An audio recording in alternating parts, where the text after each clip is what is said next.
Hello, and welcome to Edgemont Sermon Extra. I'm Pastor Henry Prater. Thank you for stopping by, where I share just a little bit more about something that I referenced in this past week's sermon.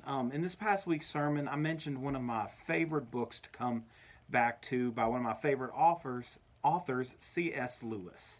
And that got me to think, a lot of people might not actually know who C.S. Lewis is. I hope you do. I hope you have some exposure to him. For many of us, most of our exposure to C.S. Lewis came from the Chronicles of Narnia, a wonderful set of children's books. I highly recommend, if you haven't read them, you should read them. It'd be a great thing to read with your kids. Even I think teenagers would get a lot out of reading the Chronicles of Narnia. Surely you saw the film that came out a few years ago. So most of us know C.S. Lewis from that.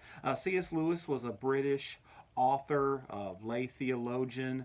He'd spent part of his life as an atheist because of the death of his mother while he was in childhood, his experience fighting in World War I. He was angry at God and said either God doesn't exist or God did a very poor job creating the world.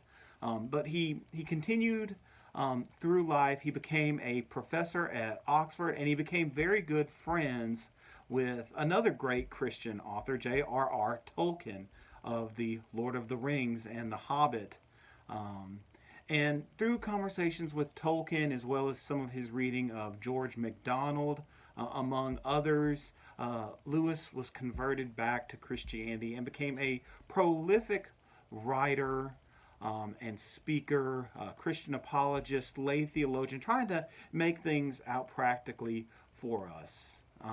The Great Divorce is a great place to start with reading C.S. Lewis, but I wanted to make a couple of other recommendations. If you have never really read much of C.S. Lewis, maybe you have read the Narnia, but you'd like to read some other things of his. So I wanted to share a great book of his is his book on miracles. It's a great book where he talks about where miracles fit in and trying to understand that. Do they really happen? Can we know the supernatural exists? It's a fun book. I really, really recommend this. Another great book, if you wanted to hear his perspective on the basics of Christianity, Mere Christianity.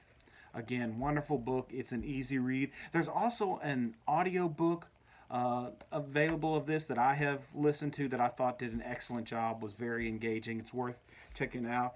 And then one of my favorite books that I have to show you like this, because as you see, I have read it enough that it is about to disintegrate. I need to get a new copy, but it's the Screwtape Letters. The Screwtape Letters is a fiction book, but it really delves into the trouble that we can have as Christians, and the small things in our life that can trip us up and lead us down a bad path.